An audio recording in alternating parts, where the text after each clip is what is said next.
আসসালামু আলাইকুম। দেশ উপবাস থেকে যারা আমার এই ভিডিওটি দেখছেন তাদেরকে অসংখ্য ধন্যবাদ।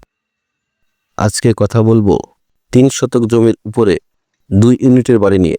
স্ক্রিনে যে বাড়িটি দেখতে পাচ্ছেন এটা ৩ শতক জমির উপরে ২ ইউনিটের একটি বাড়ি।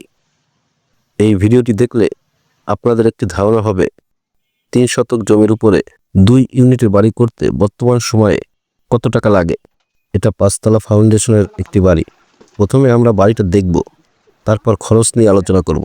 প্রথমে বাড়ির ডিজাইনটা দেখেন। বাড়িটি কমপ্লিট হলে এরকম দেখাবে। ডিজাইনটায় বাড়িটার সামনে 2টা দোকান আছে, কিন্তু এখন নিচের এই সাইডটা পার্কিং থাকবে। এই বাড়িটা চওড়া হচ্ছে 26 ফিট আর লম্বা হচ্ছে 48 ফিট। প্রথমে আমরা দেখব এই বাড়িটার হাইট। এই বাড়িটার হাইট বাড়ির সামনের রাস্তা থেকে 5 ফিট উঁচু।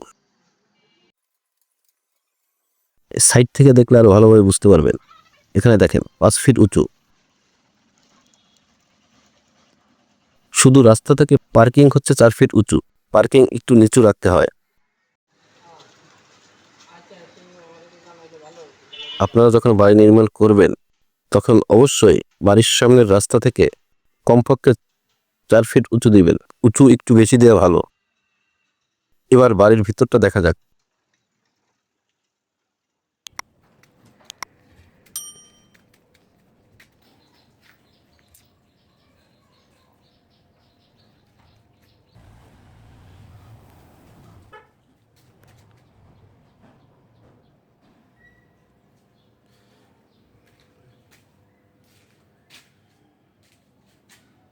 এখানে সিঁড়িটা বাড়ির মাঝখানে। বাড়িটির নিচের তলায় একটি ইউনিট, আর একটি ইউনিট পুরোটাই পার্কিং রাখা হয়েছে। আমরা ভিতরের ইউনিটটা দেখব। ভিতরে প্রবেশ করতে ডাইনিংটা চওড়া হচ্ছে 8 ফিট আর লম্বা 16 ফিট। এখানে একটা বারান্দা হবে।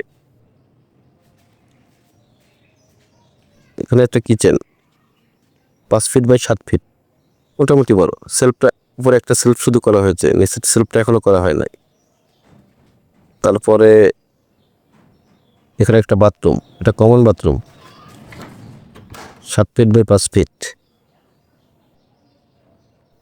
তারপর এই পাশের রুমটা দেখব। এখানে রুমটা সাইজ হচ্ছে 11 ফিট বাই 10 ফিট।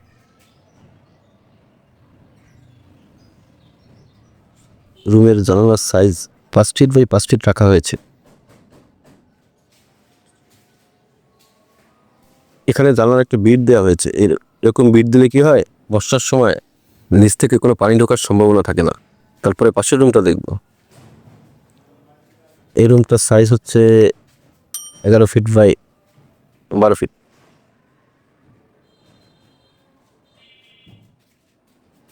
সাথে একটা attached bathroom 4 feet by 7 fit.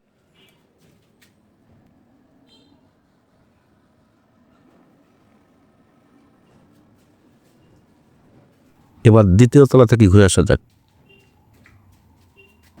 দ্বিতীয় তলার পুরো 2টা ইউনিটই আমরা দেখব। 2 তলায় উঠেই 2 সাইডে 2টা ইউনিট। এই পাশে একটা ইউনিট, এই পাশে একটা ইউনিট।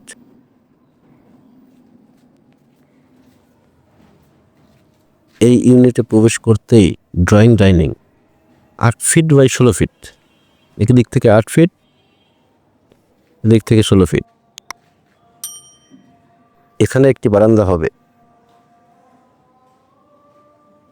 এপাশে কিচেন রাখা হয়েছে 5 ফিট বাই 7 ফিট।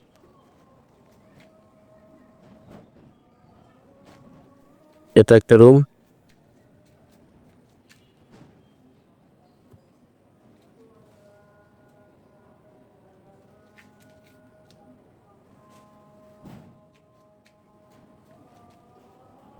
এটা অ্যাটাচ টয়লেট।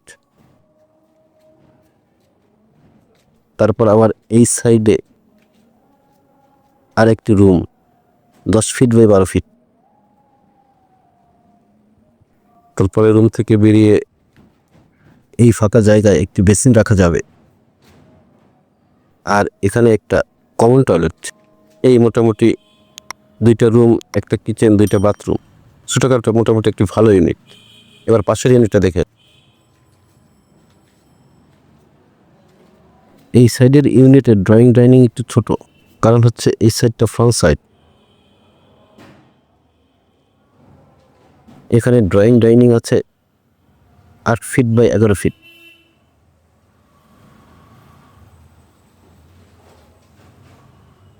তারপর হচ্ছে এপাশে একটা রুম 12 ফিট বাই 11 ফিট, এটা মাস্টার বেড। এই রুমের সাথে একটা বারান্দা আছে, এটা হচ্ছে বিল্ডিংয়ের ফ্রন্ট সাইড, সেজন্য এই সাইডটায় বারান্দা। এই যে প্ল্যানটা দেখেন, ঠিক এইভাবে এখানে একটা বারান্দা। এখানে অ্যাটাচড বাথরুম।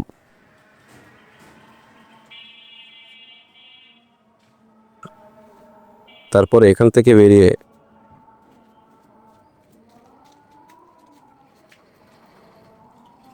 এই পাশে একটা রুম, এর সাথে একটা বারান্দা। এই রুমটারও সাইজ 13 ফিট বাই 11 ফিট। তারপর এখান থেকে বেরিয়ে ডাইনিংয়ের পাশে কিচেন। তারপর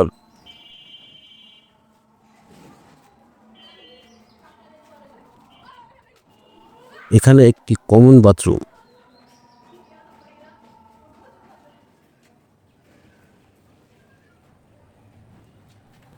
আর এখানে তো ড্রয়িং ডাইনিং আগে থেকে দেখালাম। এই ইউনিটের ড্রয়িং ডাইনিং একটু ছোট, তাও মোটামুটি বেশ ছোটোখাটো ইউনিটের মধ্যে ভালো। এই বাড়িটা 3 শতক জমিতে, তো এরকম একটি বাড়ি করতে গেলে জমি 3 শতকের একটু বেশি লাগবে। কারণ হচ্ছে একটা বাড়ি করতে গেলে চারপাশ থেকে কিছু জমি ছাড়তে হয়। 1300 স্কোয়ার ফিটের এই বাড়িটি বর্তমান বাজারে করতে হলে খরচ হতে পারে প্রতি স্কোয়ার ফিট 1900 থেকে 2000 টাকার মতো। তাহলে নিচতলা কমপ্লিট করতে 25 থেকে 26 লক্ষ টাকার মতো খরচ হতে পারে। নিচতলায় একটু বেশি খরচ হওয়ার কারণ হচ্ছে নিচতলায় 2টা ছাদ দিতে হয়, একটা হচ্ছে ফ্লোর, একটা ছাদ, এজন্য খরচ একটু বেশি হয়। তবে যদি পাইলিং লাগে সেক্ষেত্রে পাইলিং খরচ আলাদা ধরতে হবে। আর উপরতলা থেকে প্রতিতলা কমপ্লিট করতে 1400 টাকা প্রতি স্কোয়ার ফিট করতে খরচ হবে। তাহলে উপরতলা থেকে প্রতিতলায় খরচ হবে 18 লক্ষ টাকা করে। আপনি যদি বাড়ি নির্মাণ সম্পর্কিত এরকম খুঁটিনাটি সকল বিষয় জানতে আগ্রহী হন, তাহলে আমার চ্যানেলটিতে একটি লাইক দেবেন, সাথে সাবস্ক্রাইবটি করে দেবেন, আর পাশের বেল বাটনটি অন করে দেবেন। তাহলে পরবর্তী ভিডিওটি সবার আগে আপনিই দেখতে পারবেন। ধন্যবাদ। আসসালামু আলাইকুম।